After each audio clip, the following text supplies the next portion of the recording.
Well, in addition to that, we'd also like you to respond to tell us if the police have got this national emergency number that people can reach out to, while you also respond to the fact that they talk about this going on for 4 hours. No policeman showed up other than the first two.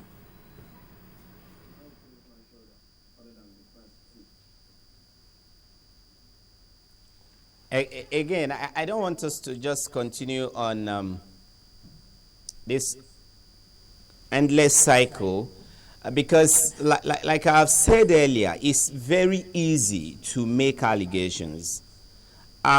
Sitting here, I will not be able to measure the exact time, the exact response time in that particular incident. But like I said earlier, the police response to situations like this also depend on the time the information got to the police. Oftentimes, when people are involved in mob actions, mob scenes, they get carried away by what they are seeing. Nobody remembers to call the police, perhaps until things have really gone wrong. Sometimes they feel so even some very nice people around just complacently feel that these things will sort themselves out. No, they will not kill them. No, they will not. They probably never, some of the nice people around never even anticipated it was going to go that bad. And they walk away without making any call, without doing anything. And perhaps as at the time the calls were made, probably they have even spent 3 hours or 3 hours, 30 minutes. But no one will take that into cognizance while trying to apportion blames to the police. And until these things are explained and sorted out, it may be foolhardy for anyone to just say it took the police 4 hours to respond. And like I told you again, I told you earlier, the distance between Ikechukwu police station and Aluu community, where the incident took place, I was told is about 10 kilometers with very difficult and bad terrain because of ongoing road constructions. Okay. As bad But as the having said that, I will say as bad that as the look, situation our is, commitment, it's 10 kilometers to from policing Ikechukwu this to country, where the incident our took place. commitment to providing a Mr. safe Mba, and you secure said Nigeria is not negotiable. that when they got there, they saw the mob action taking place, but they could not retrieve these 4 students from the mob. Instead, they were chased away with stones. Is it possible?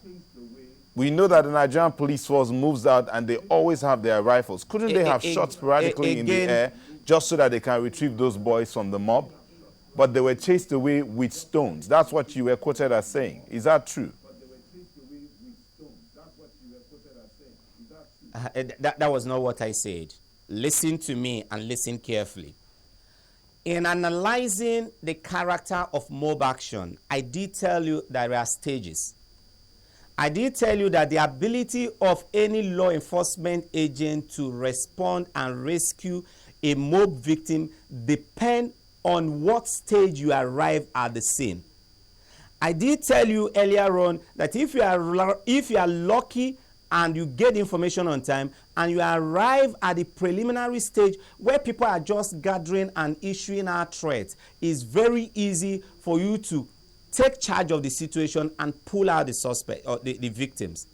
If you arrive at the mid stage or what we call the secondary stage, when the beating perhaps is just starting, it's perhaps easier. But if you arrive at the peak, when the mob has gone frenzy, your options are limited. The idea of shooting into the air is an unprofessional conduct that we're discouraging. Because even when bullets go up, you could make mistakes and they still come down and hit innocent people.